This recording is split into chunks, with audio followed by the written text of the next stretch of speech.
नमस्कार दोस्तों, एक बार फिर से आप सभी का स्वागत है आपके अपने YouTube channel maths by Gajendra Singh पर। दोस्तों, सीईटी के पेपर का वीडियो सॉल्यूशन अपन कर रहे थे। सीईटी के 10 पेपर हैं जिनका लास्ट पेपर अपना बचा था, उस पेपर को अपन आज डिस्कस करेंगे। उसमें जो मैथ्स के सवाल आए हैं उन सभी को विश्लेषणात्मक तरीके से अपन हल करेंगे। कोई डाउट आपके नहीं रहेगा। अगर अभी तक आपने चैनल को सब्सक्राइब नहीं किया है तो चैनल को प्लीज सब्सक्राइब कर लो, वीडियो को अपने दोस्तों के साथ जरूर शेयर कर दो। पेपर का कोड है 134F। अपन ने ग्रेजुएशन के 4 पेपर देखे, 10+2 का 5 पेपर अपन सोल्व कर चुके हैं और ये है छठा पेपर। इस पेपर का सवाल है, सवाल का क्रमांक है 4। वो सवाल कह रहा है कि एक समचतुर्भुज का एक विकर्ण 12 है, यदि उसका क्षेत्रफल 30 सेंटीमीटर स्क्वायर हो तो समचतुर्भुज की प्रत्येक भुजा की लंबाई आपको निकालनी है। यहां अपन देखेंगे समचतुर्भुज होता क्या है, समचतुर्भुज की प्रॉपर्टी क्या क्या होती है। एक वर्ग होता है और वर्ग को थोड़ा सा एक साइड से दबा दिया जाए तो वह समचतुर्भुज बन जाता है। पहली बात ये, इसमें भुजाएं जो है भुजा बराबर होती है। विकर्ण जो है वो विकर्ण बराबर नहीं होते लेकिन समद्विभाजित होते हैं। विकर्ण समद्विभाजित होते हैं और 90 डिग्री पर प्रतिच्छेद करते हैं। ये किसकी विशेषता है? समचतुर्भुज की विशेषता है।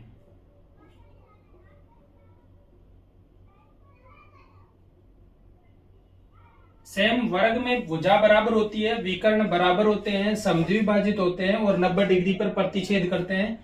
वर्ग में विकर्ण बराबर होते हैं, समचतुर्भुज में विकर्ण बराबर तो नहीं होते लेकिन प्रतिच्छेद समद्विभाजित करते हैं। मतलब अगर ये विकर्ण है और ये भी विकर्ण है तो ये दोनों आपस में इंटरचेंज जहां प्रतिच्छेद कर रहे हैं वहां 90 डिग्री का कोण बनाएंगे। ये दोनों बराबर होते हैं। अपने सवाल में बोल रखा है एक विकर्ण 12 सेंटीमीटर का है तो 6 सेंटीमीटर ये हो जाएगी, 6 सेंटीमीटर ये हो जाएगी। दूसरा विकर्ण कुछ लंबाई का होगा, हम मान लेते हैं वो 2x है तो यहां पर ये x हो जाएगी और ये x हो जाएगी। अब वो कह रहा है कि इस समचतुर्भुज का क्षेत्रफल जो है वो क्षेत्रफल 30 सेंटीमीटर स्क्वायर है। हमें पता है कि ये देखो 4 त्रिभुज से मिलकर बन रहा है, 1 2 3 4, और त्रिभुज में यहाँ 90 डिग्री बन रहा है। मतलब ये आधार मान लेंगे और ये ऊंचाई हो जाएगी तो त्रिभुज का क्षेत्रफल मिल जाएगा। एक त्रिभुज का क्षेत्रफल मिलेगा। वैसे 4 समान त्रिभुज है तो यहाँ समचतुर्भुज का क्षेत्रफल हो जाएगा 4 गुना एक त्रिभुज का क्षेत्रफल। एक त्रिभुज का क्षेत्रफल है 1/2 गुना आधार x हो गया और ऊंचाई हो गई 6 सेंटीमीटर। ये आपको पर्सन में दे रखा है कि 30 है। यहाँ इससे ये 2 बार कटेगा, 6 से ये 5 बार कटेगा। x का मान आएगा आपके पास 5/2। ये वैल्यू आई है x की। x की वैल्यू आई 5/2। हमें वैल्यू चाहिए इसकी एक भुजा। ये 5/2, ये 5/2, किसी भी एक भुजा का मान निकालेंगे, पाइथागोरस प्रमेय लगा देंगे। ये हो गया क्या? कर्ण। कर्ण निकालने के लिए हमें पता है कर्ण का स्क्वायर बराबर होता है लंब का स्क्वायर प्लस आधार का स्क्वायर। यहाँ 5/2 का करेंगे स्क्वायर प्लस 6 का करेंगे स्क्वायर, 25/4 प्लस 6 का स्क्वायर 36। 4 आएगा एलसीएम, 25 प्लस 36 को 4 से गुणा करेंगे। 36 को 4 से जब गुणा करोगे तो आएगा 144। यहां इन दोनों का योग करेंगे, ये आएगा 169/4। ये वैल्यू आई है किसकी? कर्ण के स्क्वायर की। तो कर्ण क्या होगा? इसका लेंगे वर्गमूल। 169/4 का ये हो गया 13/2, जिसे 6 सही 1/2 लिख सकते हो। सेंटीमीटर में मान था, सेंटीमीटर आएगा। ऑप्शन नंबर ए राइट है इसका, कि यहाँ इसकी भुजा जो है वो 6.5 सेंटीमीटर अपन कह सकते हैं।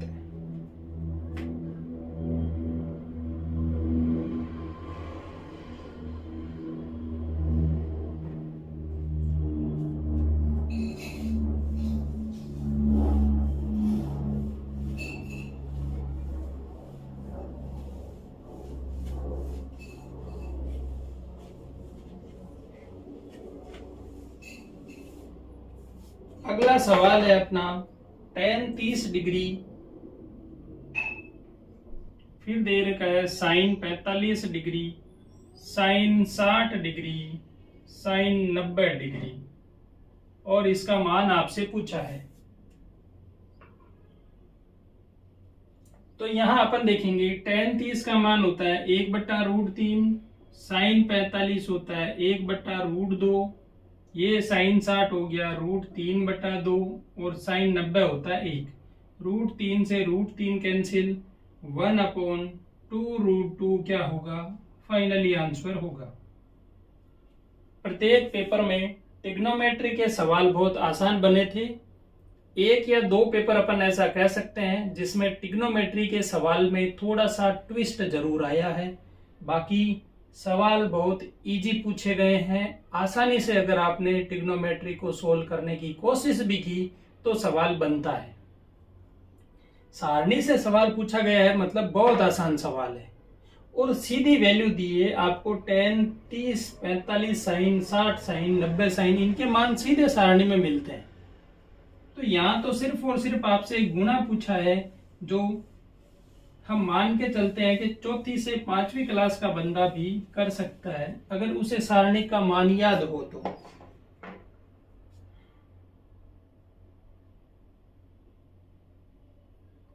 अगला सवाल देखो, एक घड़ी का क्रय मूल्य आपको दे रखा है। घड़ी का क्रय मूल्य आपको दिया है, ये कह रहा है क्रय मूल्य 530 रुपए है। अब कह रहा है कि 24% की हानि हुई है, तो हानि को रुपए में निकालो। हानि प्रतिशत कितना है, 24% है। रुपए में निकालना है तो 530 बटा करेंगे 100, या 24% को सीधा कर देंगे 24/100। प्रतिशत हटाने के लिए 1 0 से 1 0 कट गया, 24 का गुणा करेंगे। 24 या 72, हाथ की 7, 24 पंजे 120 और 7 127, भाग देंगे 10 से। 127.2 रुपए जो है वो आपको हानि हुई है। 24% का मतलब है 102 रुपए, 127.2 रुपए की हानि होती है। अब देखो, ये प्रॉफिट एंड लॉस का सवाल था जो सिर्फ और सिर्फ परसेंटेज पे रिलेटेड था। प्रॉफिट एंड लॉस का इसमें कोई मतलब ही नहीं था। अगला सवाल अपन देखेंगे, वर्गमूल का सवाल है। 913099, बहुत अच्छा सवाल पूछा है। प्लस फिर से वर्गमूल दिया है, और 700569 है। ये सवाल कैसे होगा, पहले इसका वर्गमूल निकालेंगे, निकालने के बाद उस संख्या को फिर से इसमें जोड़ना है, और जोड़ने के बाद जो संख्या मिलेगी उसका फिर से वर्गमूल लेना है। प्रत्येक पेपर में एक वर्गमूल या घनमूल से सवाल पूछा गया है। वर्गमूल या घनमूल आपको बहुत अच्छे से तैयार कर लेना है। हम देखेंगे, पहले इसका वर्गमूल निकालेंगे। वर्गमूल के लिए मैंने बताया था आपको कि दो दो के जोड़े बनाने हैं। इतने सवाल अपन ने कर लिए हैं पेपर में ही कि यहां भी आपको समझ में आने लग गया होगा कि वर्गमूल कैसे निकालते हैं। दो दो के जोड़े बनाने हैं, फिर संख्या देखनी है इससे छोटी कौन सी वर्ग संख्या है। 70 से छोटी हमें पता है कि 64 होती है, तो 8 का वर्ग करेंगे, 3 बार लिखेंगे, 8 × 64, इन्हें तो करेंगे माइनस, इन्हें जोड़ देंगे, 8 और 8 हो गए 16, 70 में से 64 जाएंगे, 6 बचेंगे, 0.5 को एज इट इज उतारना है। अब ध्यान देने वाली बात है, 0.5 है तो आपको 0.5 ही उतारना है, ऐसा नहीं कि आप समझो कि इस 0 का कोई औचित्य नहीं है और सिर्फ 5 उतार दो। 0.5 एज इट इज उतारना है। अब अपन देखेंगे कि 16 के साथ ये मान के चलो ये 160 है, कुछ संख्या लेंगे, जैसे 1 लिया तो 161 आएगा, 2 लेते हैं तो 162 को 2 से गुणा करेंगे, तो ऐसी संख्या लेंगे कि इनको गुणा करें तो इस संख्या से छोटा हो। तो 16 × 48, 16 चौके 64, 4 लेते हैं तो ये 640 से ज्यादा चला जाता है, तो हम 3 लेके ट्राई करेंगे, 3 से वापस 3 से ही गुणा करेंगे, अगर संख्या छोटी आई तो हम यहाँ 3 लिख देंगे, 3 तिया 9, 6 त्रि 18, हाथ की 1, 3 और 1 4, संख्या छोटी है, घटा के देखते हैं क्या शेषफल 163 से ज्यादा तो नहीं है। 15 में से 9 जाएंगे, 6 बचेंगे, यहाँ हो गया 9, 10 में से 9 गया 1, ये हो गया 5, 1, 116 बच रहा है, जो 163 से छोटा है, मतलब 3 सही है, तो 3 मैंने ऊपर लिख दिया। अब फिर से ये 69 एज इट इज आएगा, तो ये 69 आ गया, यहां इनको जोड़ते हुए लिखना है तो 166 हो गया।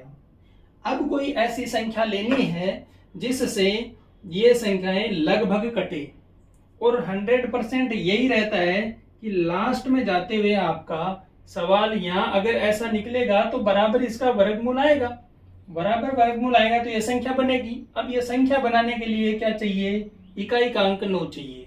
किससे प्राप्त हो सकता है, या तो 3 से या 7 से।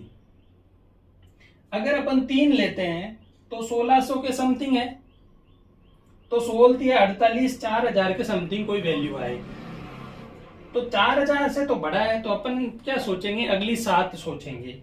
7 से मैं देखता हूं, 7 7 49, हासिल की 4, 7 6 42 और 4 46, फिर से हासिल की 4, 7 6 42 और 4 46, फिर से हासिल की 4, 7 और 4 11, एज इट इज पूरा कट रहा है, तो ये 7 भी यहां लिख देंगे। ये वाक इसका जो है वो पूरा का पूरा अपन देखेंगे कि इसकी वैल्यू क्या मिली, यहां वैल्यू मिली है 837, तो हम यहां पर लिख देंगे ये 837 वैल्यू है, वो यहां लिखेंगे 837, और इसके आगे इसे जोड़ते हुए लिखेंगे 913099 प्लस 837। अब इसे जोड़ो, 7 9 और 7 कितने हो गए 16, हासिल की 1, 9 और 1 10 और 3 13, फिर से हासिल की 1, 8 और 1 9, फिर 3 1 9, और इसका लेना है आपको फिर से वर्गमूल। अब इसका वर्गमूल लेने के लिए फिर से वही बात हम लेंगे, 913936, 81 है, 9 का वर्गमूल तो 900 के समथिंग आएगा, नंबर में 81 अपन ने ले लिया, यहां 9 और 9 18 हो गए, 10 बच गया शेष 39 एज इट इज। अब देखो ऑप्शन भी देखना है कि ऑप्शन में क्या क्या आ रहा है, 4 5 6 और 7 के समथिंग आ रहा है, तो हम देखेंगे कि 4 लेके देखेंगे तो उत्तर जो 700 के समथिंग आएगा, 5 लेके ट्राई करते हैं, 18 5 की 90 समथिंग 90 के आएगा, तो 5 25, हाथ की 2, 8 पंजे 40 और 2 42, हाथ की 4, 5 और 4 9, 925, ये हो गया 190। यहां देखेंगे 9 में से 5 गए 4, 3 में से 2 गया 1, 10 में से 1 गया 1, 114 150 इससे छोटा है, मतलब सही है, 36 एज इट इज उतारेंगे। अब देखो आगे प्रत्येक संख्या में 6 आ रहा है, तो अपन भी 6 ले लेंगे, 6 से ट्राई करेंगे, 6 चंगे 36, 0 है तो एज इट इज 36 आ गया, 9 छक्का की 54, 5 6 और 5 11, एज इट इज कट रहा है, मतलब आंसर हो गया 956। तो इस वैल्यू क्या मिलेगी आपको? 956। सवाल अच्छा था।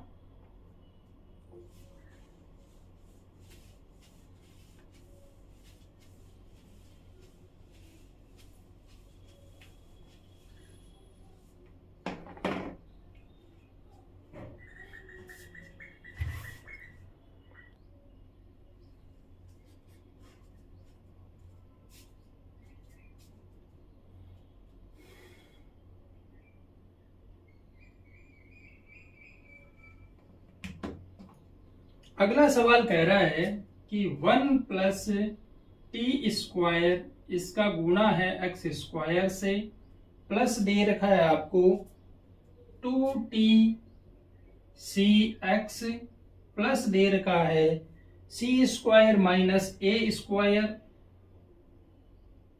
बराबर है 0। और सवाल कह रहा है कि इसके मूल जो है वो समान है। अब देखो, मूल समान किसी द्विघात समीकरण के होते हैं तो मूल समान होने की शर्त है कि d बराबर 0 हो। अब d क्या होता है? d होता है b स्क्वायर माइनस 4ac। इसको करना है 0 के बराबर। b होता है x का गुणांक, a होता है x स्क्वायर का गुणांक, c होता है कांस्टेंट। यहाँ b x का गुणांक देखेंगे 2tc है तो 2tc का square minus 4 as it is. X square का गुणांक है 1 plus T square. c constant देखना है तो ये पूरा पद आएगा c स्क्वायर माइनस ए स्क्वायर बराबर करना है 0 के। यहाँ पूछ रहा है, 4 ऑप्शन दिए हैं, बोल रहा है कि कौन सा सही है। हम इसे सोल्व करेंगे। ये होगा 4t स्क्वायर सी स्क्वायर, इस पद को उस तरफ ले जाएंगे तो पॉजिटिव हो जाएगा, बराबर 4 से गुणा कर देंगे, या 4 से तो अपन काट देंगे बाहर, 4 से 4 कट जाएगा। इसे मैं गुणा करते हुए लिख देता हूं, सी स्क्वायर होगा माइनस का ए स्क्वायर होगा, फिर t से गुणा करेंगे तो सी स्क्वायर टी स्क्वायर होगा, फिर माइनस ए स्क्वायर टी स्क्वायर होगा। यहां 4 से 4 cancel, T square C square से T square C square cancel. Minus वाले पद को इस तरफ ले लेंगे, positive C square as it is रहेगा। ये हो जाएगा C square equal to A square plus A square T square. यहाँ ए स्क्वायर आप कॉमन ले लोगे तो ये होगा 1 प्लस टी स्क्वायर। ये जिस ऑप्शन में है वो ऑप्शन सही है। C square equal to A square कोष्टक 1 प्लस टी का स्क्वायर। यहां अपन देखेंगे सी ऑप्शन में दे रखा है C square equal to A square plus 1 plus T square, जो कि सी ऑप्शन आपका सही होगा।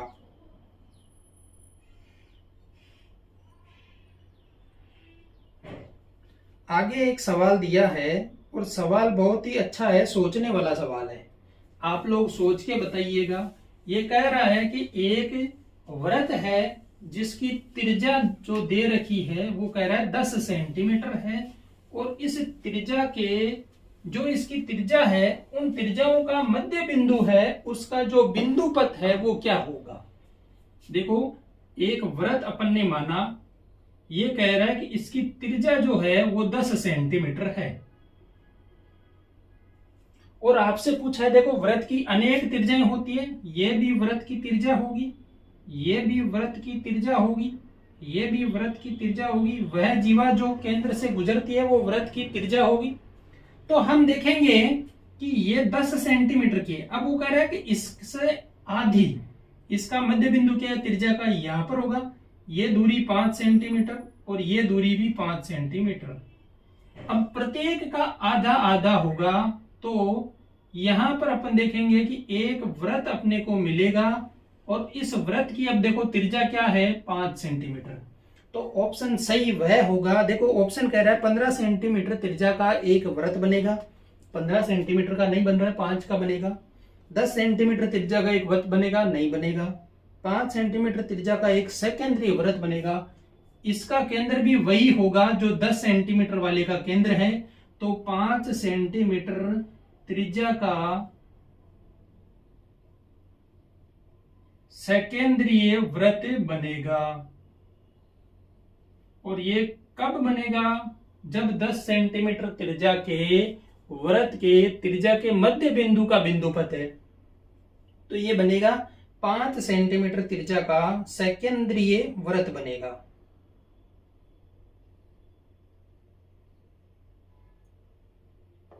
नेक्स्ट सवाल कह रहा है कि प्रथम 10 अभाज्य संख्याओं का औसत आपसे पूछा है, माध्यिका पूछिए। तो प्रथम 10 अभाज्य संख्याएं अपन लिखेंगे। पहली अभाज्य संख्या 2 होती है, ध्यान रखना। एक ना तो भाज्य है ना अभाज्य है, एकमात्र संख्या है जो सम संख्या होते हुए भी अभाज्य संख्या है। 2 हो गई, 3 है, 5 है, 7 है, 11 हो गई, 13 हो गई, फिर 17 है, 19 है, 23 है और 29 है। 10 हो गई, 1 2 3 4 5 6 7 8 9 10। अब माध्यिका देखनी है तो मध्य का पद देखेंगे। 10 संख्याएं हैं तो मध्य के 2 पद मिलेंगी और इन दोनों पदों को जोड़ के 2 का भाग देना है, तो माध्यिका आएगी 11 + 13/2। 11 और 13 14 और 10 24/2 जो कि 12 होगी। तो ऑप्शन नंबर डी आपका सही होगा, जिसमें 12 दे रखा है।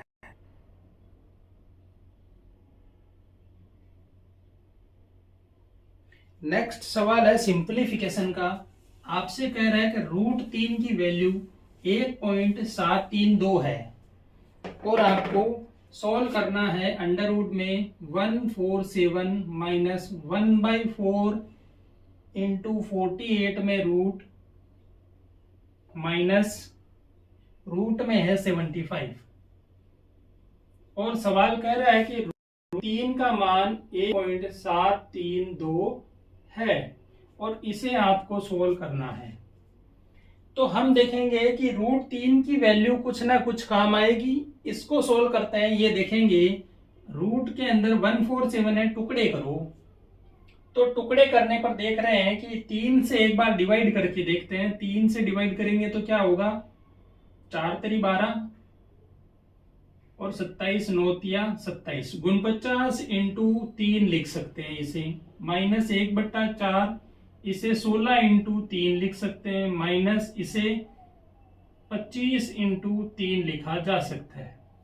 देखो 49 का वर्गमूल ले सकते हैं, 7 आएगा, √3 एज इट इज रहेगा, माइनस 1/4 16 का वर्गमूल 4 आएगा, √3 एज इट इज, माइनस 25 का √5 होगा, √3 एज इट इज, 4 से 4 कैंसिल, 7 √3 माइनस √3 माइनस 5 √3, माइनस का 5 √3 और √3 हो गए माइनस के 6 √3, 7 √3 में से 6 √3 जाएंगे तो बचेगा सिर्फ और सिर्फ √3 और √3 का मान आपको दिया है 1.732।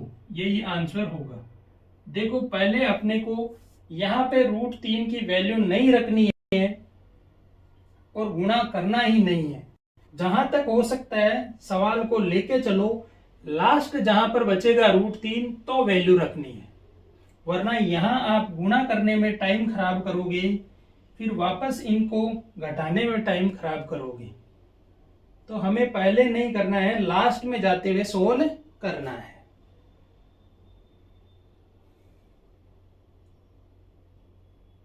नेक्स्ट सवाल है, अनुपात का सवाल दे रखा है और बहुत ही अच्छा सवाल पूछा है।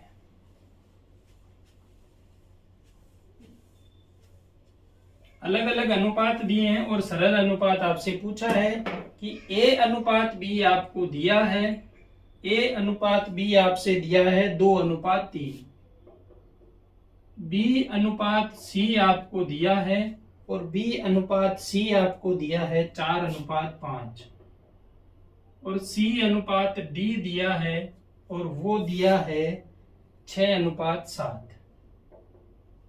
अब देखो सरल अनुपात में बदलना है। आपसे पूछा है A अनुपात B अनुपात C अनुपात D। तो यहाँ इस तरफ से हम चलते हुए देखते हुए चलेंगे, प्रत्येक को बराबर करना है। देखो सी दोनों में कॉमन है तो पहले सी को बराबर करेंगे, या आप इस तरफ से चल सकते हो, इनको दोनों को बराबर करोगे। लेकिन यहां से करते हुए चले हैं तो देखो इनको विपरीत अंक से गुणा कर दो, इस संख्या को 5 से कर दो, इसको 6 से कर दो, तो सी बराबर हो जाएगा। तो इसे पूरे को 5 से गुणा करते हुए लिखना है, तो ये तो होगा 35, ये हो जाएगा 30। इस पूरे को 6 से गुणा करेंगे तो ये तो हो जाएगा 30 और ये हो जाएगा 24, 6 चौके 24। अब b यहाँ पे 24 हो गया। अब b को 24 यहाँ पर भी 24 बनाना है, तो सीधा देख रहे हैं इसे हम 8 से गुणा कर देंगे, तो 8 तिया 24 और ये 8 दूनी 16। अब ये जो मान है देखो ये बराबर आ गया, ये बराबर आ गया, मतलब a का मान 16, b का मान 24, c का मान 30 और d का मान 35। कोई संख्या कट रही है तो काट दो, नहीं कट रही है तो एज इट इज रहेगा। देखो ये 2 से ये तो कट रही है लेकिन ये नहीं कट रही, चारों संख्याएं कटनी जरूरी है, तभी ये आप संख्या काट सकते हो। तो ये ऑप्शन बी में है 16, 24, 30, 35, जो बी ऑप्शन राइट हो जाएगा। इस टाइप से अपने को अनुपात को सरल अनुपात में बदलना है। अगला सवाल है कि दो घन है जिनमें प्रत्येक का आयतन 27 सेंटीमीटर क्यूब है। संलग्न घन फलकों को मिलाकर एक ठोस बनाया जाता है। तो देखो 2 घन दे रखे हैं आपको और इनको पास पास में जोड़ा है। आयतन 27 है, घन का आयतन भुजा क्यूब होता है, तो भुजा का क्यूब करोगे तो 27 दे रखा है, तो भुजा आ गई आपके पास 3 सेंटीमीटर। 3 ये होगी, 3 ये होगी, ये भी 3 है, और इसकी जो हम देखेंगे चौड़ाई वाली या ऊंचाई मोले तो वो भी 3 होगी। अब पूछा है जो ये घनाभ बनेगा, इस घनाभ का पृष्ठीय क्षेत्रफल वो होता है 2 कोष्टक लंबाई इंटू चौड़ाई प्लस चौड़ाई इंटू ऊंचाई प्लस ऊंचाई इंटू लंबाई। तो यहाँ 2 कोष्टक 6 into 3 plus 3 into 3 plus 3 into 6, ये होगा 2 इंटू 18 प्लस 9 प्लस 18, ये हो गया 45। 2 से गुणा करेंगे तो 90 सेंटीमीटर स्क्वायर इसका क्या होगा, पृष्ठीय क्षेत्रफल होगा। अच्छा सवाल है। इस टाइप के सवाल प्रत्येक पेपर में बने हैं।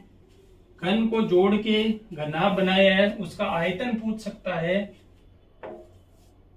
या उसका क्षेत्रफल पूछा है। अगला सवाल जो है वो अच्छा सवाल है, ट्रिग्नोमेट्री का सवाल है। आप लोग देखेंगे सवाल को। सवाल ये कह रहा है कि sec theta plus tan theta बराबर एक्स है। आपसे पूछा है x square minus 1 upon x square plus 1 बराबर क्या होगा। तो या तो अपने को क्या करना है, x का मान यहां पर रखते हुए इनका वर्ग करना है, वर्ग करते हुए इसे सोल्व करेंगे, या दूसरा हमें पता है कि sec square theta minus tan square theta बराबर 1 होता है। यहां अपन a plus B a minus B का फॉर्मूला लगाएंगे। a square minus B square बराबर होता है a प्लस बी और a माइनस बी।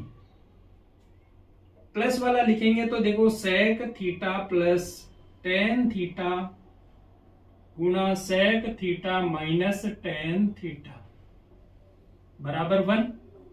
यहां से sec theta minus tan theta बराबर 1 अपॉन ये प्लस वाला यहां आएगा, और इसका मान क्या है x, तो मैं ये लिख देता हूं x।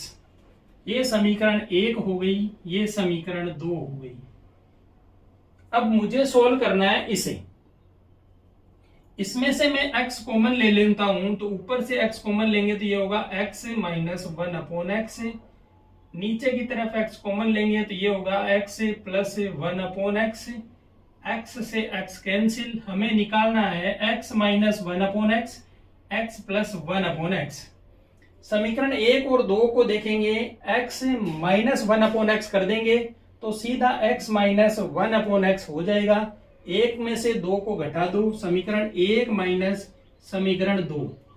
इसे घटाएंगे तो देखो यहां माइनस का चिन्ह होगा, सेक सेक माइनस का कैंसिल हो जाएगा, ये प्लस का हो जाएगा, टेन थीटा और टेन थीटा हो जाएगा, 2 tan theta equal to x minus 1/x। इसी तरह समीकरण 1 प्लस समीकरण 2 करेंगे तो ये प्लस वाला मिल जाएगा। इन दोनों को जोड़ेंगे तो tan से tan कैंसिल, 2 sec थीटा बराबर होगा x प्लस 1/x। ये दोनों मान उठा के यहां रख देंगे जो हमें चाहिए। माइनस वाले में tan थीटा है तो 2 tan थीटा हो जाएगा बटा 2 sec थीटा। 2 से 2 कैंसिल, tan को बदलो साइन कोस में, sec को भी बदल दो साइन कोस में। tan थीटा होता है sine theta upon cos theta, और sec थीटा खुद क्या होता है 1/cos थीटा। cos थीटा से cos थीटा कैंसिल, बचेगा साइन थीटा, और फाइनली सॉल्यूशन होगा साइन थीटा। तो यहां पर आपको सॉल्यूशन मिलेगा साइन थीटा।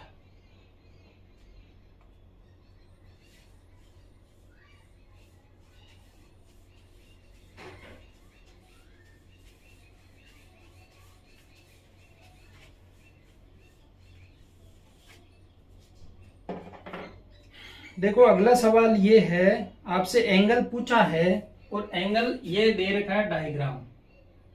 ये कह रहा है कि आपसे यहां पर एक एंगल दिया है 64, ये दे रखा है y, ये दे रखा है z, ये दे रखा है x, और ये एंगल है कितना 156।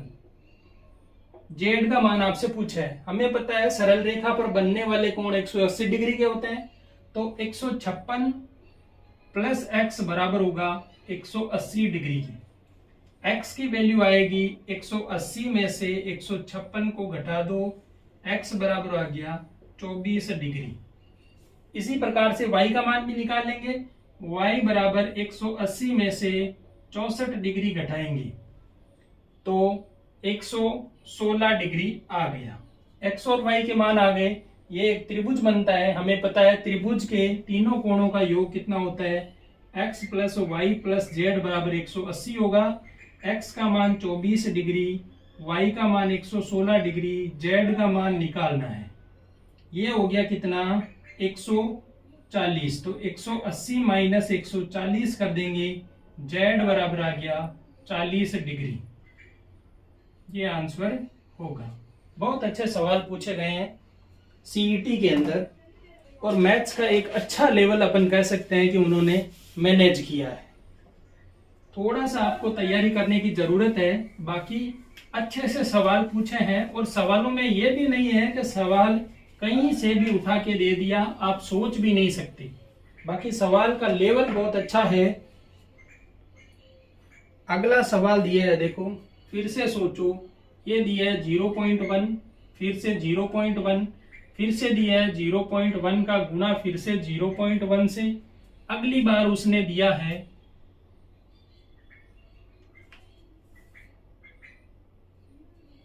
0.01 और आगे का पद आपसे पूछा है। देखो रूट की संख्या को रूट हटाया, मतलब फिर से इसे 0.1 से गुणा किया है, तो ये आ गया। इसको फिर से 0.1 से गुणा किया है तो ये मान मिल गया। इसे हम देखेंगे तो ये देखो 0.1 इसका गुणा 0.1 और हमने 0.1 से आगे गुणा किया, ये मिलके क्या होगा 0.1 का गुणा 0.1 से। ये देखो 2 के बाद पॉइंट लगेगा तो ये होगा 0.01, यही आ रहा है। इसको फिर से अपने को रूट 0.1 से गुणा करना है, मान मिलेगा 0.01 रूट 0.1। तो ये ऑप्शन होगा आपका ए ऑप्शन में दे रखा है 0.01 रूट 0.1।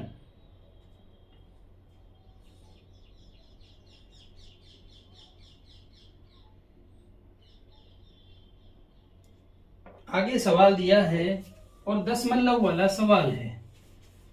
सवाल बहुत अच्छा है।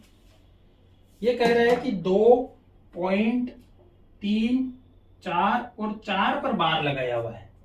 इस बार को सोल्व कैसे करते हैं, देखो पॉइंट से पहले संख्या है उसको एज इट इज लिख दो, प्लस लिख दो, ये संख्या 34 लिख दो, माइनस कर दो 3 बटा जिन संख्या पर बार है उतना लिख दो 9, बची हुई संख्या का लिख दो 0। देखो पॉइंट से पहले वाली है उसको एज इट इज प्लस में लिख दो। ज्यादातर काम में पॉइंट से बाद वाली संख्या ही ली जाती है। जो संख्या है उसको एज इट इज लिख दो, जिस संख्या पर बार नहीं है तो उसको घटा दो, दोनों संख्याओं पर बार है तो उसे कुछ नहीं घटाना, एज इट इज लिखना है। अब जितनी संख्या पर बार है उतने नीचे 9 लिखने हैं। यहाँ एक संख्या पर बार है, मैंने एक बार 9 लिख दिया। अब अगर संख्या पर जिन संख्याओं पर बार नहीं है उतने 0 लिख दो। यहां सोल्व करो, अब 2 प्लस ये हो गया कितना 31 बट्टा 90, 90 आ गया एलसीएम, 2 से गुणा करेंगे तो 180 प्लस हो गया 31, ये हो जाएगा 111, 211 बट्टा 90। अब देखो ऑप्शन 211 बट्टे 90 होगा, वो राइट होगा। सी ऑप्शन में दे रखा है 211 बट्टे 90।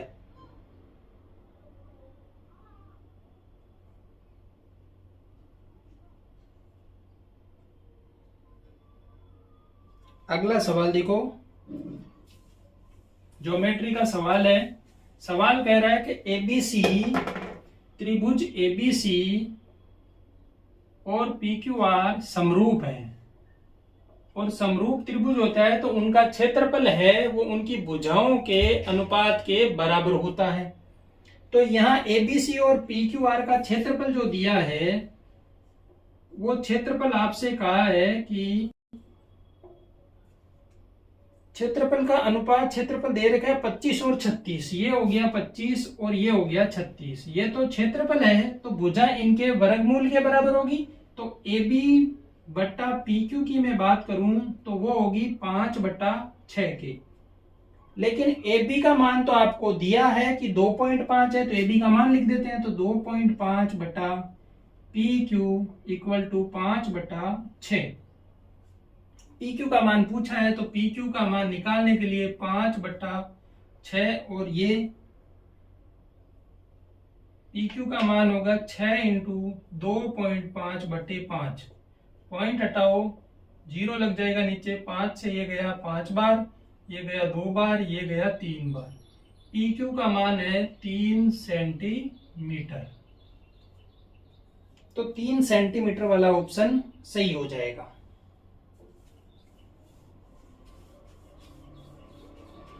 आगे देखो आयु वाला सवाल है, और सवाल बिल्कुल इजी पूछा है। वो कह रहा है कि एक लड़के की वर्तमान आयु उसकी माता की आयु की 1/3 है, और वो कह रहा है कि माता की आयु ही x है, तो 15 वर्ष बाद उस लड़के की आयु क्या होगी।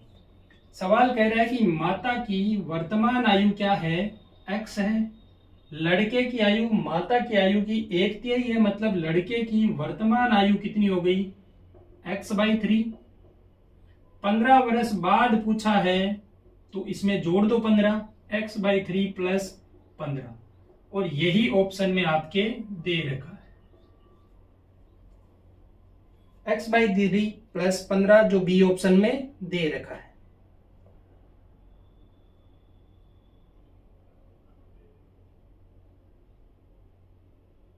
अगला सवाल देखो, कह रहा है कि एक चीनी की मूल्य में 25% की वृद्धि हो जाती है तो खपत में कितनी कमी की जाए ताकि खर्चा वही रहे। देखो मूल्य में कितनी वृद्धि हो रही है, 100 रुपए पहले भाव थे, अब 125 रुपए हो गए, 25% बढ़ाया है, मतलब 100 रुपए से 125 रुपए भाव हो गए। अब आपको कितने खपत कम करनी है ताकि आपका खर्चा वही रहे। तो इस टाइप के सवाल में अपन देखेंगे, देखो खर्चा वही रखने के लिए 25 को कम करना है, अब किस पे 125 पे गुणा कर देंगे 100 से। यहाँ 25 5 की 125, 5 को इससे काटेंगे 20, मतलब खपत में 20% की कटौती करनी है। जैसे पहले अगर 100 किलो लाते थे तो अब 20% काट कर 80 किलो लेकर आएंगे, तब खर्चा वही रहेगा। इसे इस टाइप से समझो तो सबसे बढ़िया, नहीं तो देखो पूरा मेथड समझा देता। पहले आप 100 किलो चीनी लेकर आते थे, मानते हैं उसका भाव भी 100 रुपए था। 100 केजी चीनी है और 100 रुपए प्रति किलो के भाव से है, तो टोटल आपका खर्चा आएगा 10,000 रुपए। इतनी चीनी, इतने रुपए की चीनी आप लेकर आते थे। अब वो कह रहा है कि चीनी के भाव हो गए 125 रुपए किलो। आप कितने किलो लेकर आओगे कि आपके रुपए 10,000 ही लगे? तो यहां से x का मान आएगा 10,000 में 125 से भाग देंगे। 25 5 की 125 और 25 चौके 100, इसे मैं 2 बार लिख देता हूं तो ये 4 बार। इस 5 से ये कटेगा 20 बार। यहां x का मान आया 80। 80 क्या है? 80 केजी है। मतलब आपको अब चीनी 80 किलो खरीदनी है। पहले आप 100 किलो खरीद रहे थे, अब आपको 80 किलो खरीदनी है। परसेंटेज निकालो, कितनी कम हुई? 20 कम हुई। किस पर कम हुई? 100 पर। गुना कर दो 100 से, 100 से 100 कैंसिल। 20% जो है खपत को कम करना है, ताकि खर्चा है जो बराबर रहेगा। तो देख लेना, इस टाइप से भी आप मैनेज कर सकते हो। सबसे लास्ट सवाल है, और सवाल बहुत अच्छा है। इसके साथ ही आपकी पूरी सीईटी के पेपर खत्म हो रहे हैं। तो सवाल कह रहा है कि एक आदमी प्रथम 4 महीने में उसका औसत खर्चा प्रति महीने का कितना है? 1800 रुपए है। तो 4 महीने का टोटल खर्चा कितना होगा? 4 इंटू 1800, तो ये हो गया 7,200। वो कह रहा है अगले 8 महीने में प्रति माह है 2,000 रुपए खर्च करता है, तो 8 महीने खर्चा कितना होगा? 8 दूनी 16,000 रुपए। बचत उसकी है, बचत आपको दी है 1,600 रुपए। तो इतनी उसकी टोटल 1 साल की आमदनी है। तो साल की आमदनी हो गई 28,800 रुपए। पूछा है मासिक आय क्या है? मासिक आय के लिए आपको 12 से भाग दे देना है। 28,800 में 12 से भाग देंगे। 12 दूनी 24, 12 चौके 48, 2400 रुपए प्रति माह है उसकी आमदनी है। तो ये था आपके सीईटी का पेपर। पूरे सीईटी के पेपर डिस्कस हो चुके हैं। आप लोग वीडियो को ज़्यादा से ज़्यादा लोगों तक शेयर कर दो। मैंने कोशिश की है, आपको समझ में आया होगा। जिनके समझ में आया है उन लोगों को रेगुलर बने रहना है। अगर आपके समझ में नहीं आई है तो आप लोग किसी दूसरे चैनल से भी पढ़ सकते हो, लेकिन रेगुलर पढ़ते रहो। मेरा वीडियो अपने दोस्तों के साथ जरूर शेयर कर दो, हो सकता है उन्हें समझ में आया होगा। तो आप लोग ज़्यादा से ज़्यादा वीडियो को शेयर कर दो और चैनल को जरूर सब्सक्राइब कर लो। यहाँ पर मैथ से जुड़ी सारी समस्याओं का समाधान आपके किया जाता है। साथ ही साथ नए जो दूसरे सब्जेक्ट हैं उनका भी हो सकता है, जहाँ तक आपको वीडियो उपलब्ध करवा दिए जाएंगे।